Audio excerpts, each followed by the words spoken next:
नमस्कार दोस्तों, मैं हूं doctor Vineet Gautam, GVL hospital Indore से गैस्ट्रोएंटरोलॉजिस्ट। हमारे मल द्वार से या लैट्रिन में खून आने के क्या कारण हो सकते हैं? कई लोग अगर किसी को लैट्रिन में खून आ रहा है तो उसको लाइटली ले लेते हैं, कई बार सोचते हैं पाइल्स हो गया होगा, इसके कारण आ रहा होगा। तो लैट्रिन से खून आने के बहुत सारे कारण होते हैं, जिसमें अपना पाइल्स भी एक कारण होता है और सबसे कॉमन कारण भी यही होता है।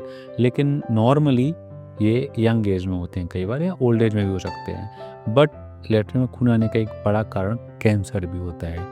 अगर किसी को लैट्रिन से खून आ रहा है, चाहे वो रेड कलर का हो या काले रंग के थक्के हों, पेट साफ नहीं होता हो, लगातार कब्जियत बनी हो, अगर उसकी उम्र स्पेशली 50 साल से ज़्यादा है और फिर लैट्रिन में खून आ रहा है, तो उसको लाइटली नहीं लेना है। पाइल्स के अलावा ये कैंसर की निशानी भी हो सकती है।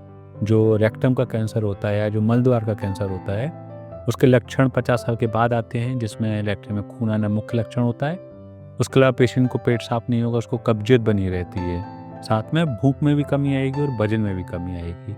कई बार कैंसर की शुरुआती स्टेज में सिर्फ खून बस आता है और कोई लक्षण नहीं होते हैं। तो अगर किसी को भी लैट्रिन में खून आ रहा है, मल द्वार से खून आ रहा है, स्पेशली उसकी उम्र अगर 50 साल से ज़्यादा है, तो प्रॉपर गैस्ट्रोएंटरोलॉजिस्ट को दिखाइए कि कहीं कोई अंदर गठान तो नहीं बन रही है, ट्यूमर तो नहीं बन रहा है। इसकी जांच करने के लिए बहुत सिंपल तरीका होता है। एक हमें प्रोक्टोस्कोपी करते हैं या फिर एक सिग्मोइडोस्कोपी करते हैं। सिग्मोइडोस्कोपी में एक कैमरा अंदर से लैट्रिन के अंदर डाला जाता है, लैट्रिन के रास्ते पर, और अगर कोई गठान दिख रही होती है, बन रही होती है, तो तुरंत दिख जाती है। इवन पाइल्स या हीमोरॉइड्स भी बन रहे होते हैं तो वो भी तुरंत पकड़ में आ जाते हैं। बहुत सिंपल जांच होती है, आउटडोर प्रोसीजर होता है। आप हॉस्पिटल आएंगे, आधे घंटे के अंदर जांच होकर रिपोर्ट ही मिल जाएगी और हमारी बीमारी भी पकड़ में आ जाएगी।